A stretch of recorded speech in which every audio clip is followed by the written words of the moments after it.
ICRP はがんだけしか言ってませんが、私ども ECRR では今述べたようにあらゆる健康的な障害が現れるというふうに見ています。そして、若い人ほどこれから成長する人ほど影響を受けやすく、ので、これの対応方法としてはともかくその場を離れれば離れるほど影響は少ないということが言えます。ただ問題は、これは一世代ではなく世代を超えてつながっていく影響が受けていくということは、その遺伝子への影響も考えられるということなんです。ですから私に言えることはともかくも離れなさいということです。以上です。はい、先ほど車のフィルターにプルトニウムも検出されたというお話がお話しされたんですけども、それは大体距離的にどのぐらいの地点までそういう現象があるのかどうかを知りたいんですけど。東京聞こえました、源さん。プルトニウムがどの程度危険かということですか。いえ、先ほどの話では東京の車のフィルターですか。はい、中に、プルトニウムが検出されました。そうしますと福島県内はもうすでにどこでも検出されるっていうことですよね。はい。東京で検出されるので、そうですか。それがもし体内に入った場合ですよね。空気と一緒に吸い込んだ場合、どのくらい危険かというのをお話しいただければと思います。わかりました。Doctor? Yeah. The next question from this lady is you discussed and mentioned about the plutonium and other radioactive substances, which is hot particles, detected in the car air filter in Tokyo. The question is, when you inhale those hot particles, what exactly effect those particles will give to the human body? Okay. Well, the truth is that we do not know exactly how this works. When you inhale these hot particles, we know that if they're smaller than about 1 micrometer in diameter, then they get through the lung into the lymphatic system. And then if they're bigger than that, what happens is you cough them up, and then they get swallowed. So then they go down into the gut, and most of the stuff in the gut comes from coughing and swallowing substances which you inhaled into the lungs. So you have two ways in which they get into the body. One is into the gut, where they burn their way into the gut lining. And the other way is where they get directly passed into the lymphatic system, and from the lymphatic system they go into the blood. Now the very hot particles, and plutonium would be a very hot particle, these are actually not as dangerous as the less hot particle, because what they do is they kill all the cells around them. So the radiation is like a little hot coal, and so they burn a little hole in the tissue, and they don't have, and so most of their energy is not aimed at producing genetic mutation. But the uranium particles and the particles that don't contain large amounts of alpha emitters, these substances cause mutation, and they're very, very, very, very dangerous. Because what they do is they produce genetic damage. They produce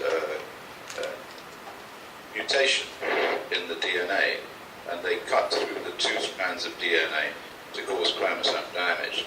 And this chromosome damage results in either the death of the cell, or it goes on to produce cancer.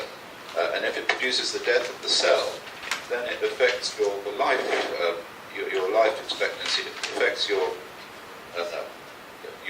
general health. In Belarus, this, they found that children were suffering from the diseases of old people. So they were having heart attacks, and they were having arrhythmias, and they were having stomach ulcers. And when they examined the stomach of these children, they found that their stomach had the apparent age of a person of 65. So that's one thing that can happen from these hot particles. The other thing is, of course, the genetic damage and cancer, and that will lead to all the things that genetic damage leads to, like congenital malformations and miscarriages. There'll be a very higher level of miscarriages. The birth rate will fall rapidly because it will make it difficult to have babies. Does that answer the question? Okay, yeah, that's fine, thank you. はい、ですね、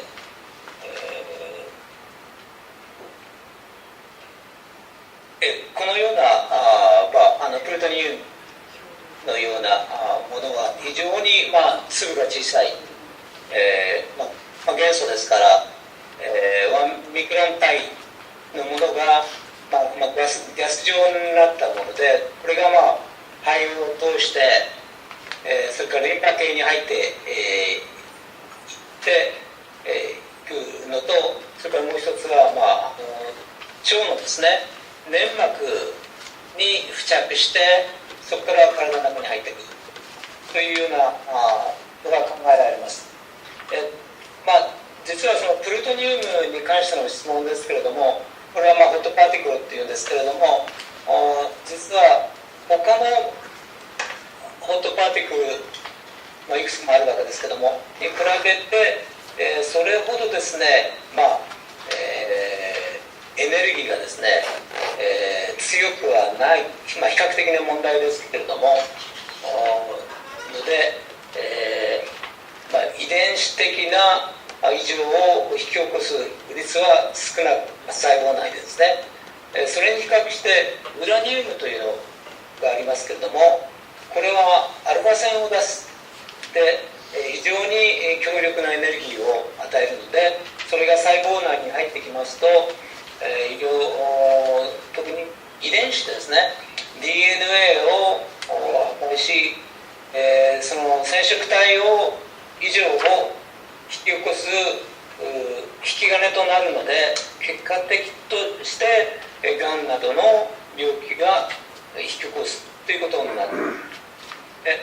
それは結局人間の生存率を低下する、寿命を短くするということになります。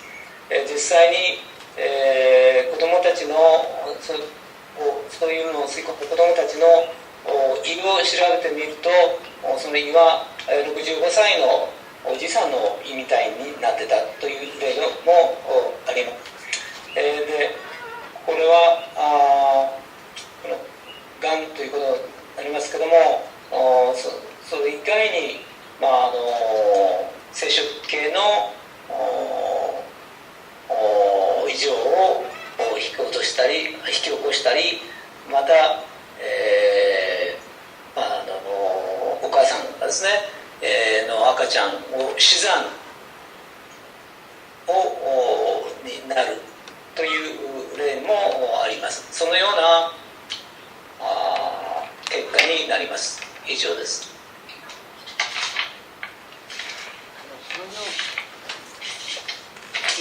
このような放射線を体内に取り込んだときに体外に排除するというか出す方法ってあるんでしょうか。はい、わかりました。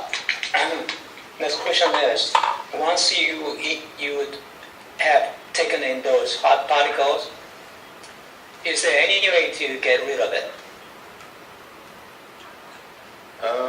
Right. Well, for some of them, they will normally pass out, but they'll get dissolved into the blood, and then they will eventually pass out in the urine. For some of them, but for some of them, they will become encapsulated and remain in the body for a very long time.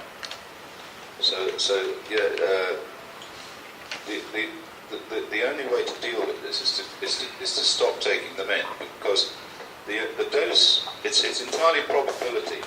The more you have and the longer you have it, the more likely you are to get sick.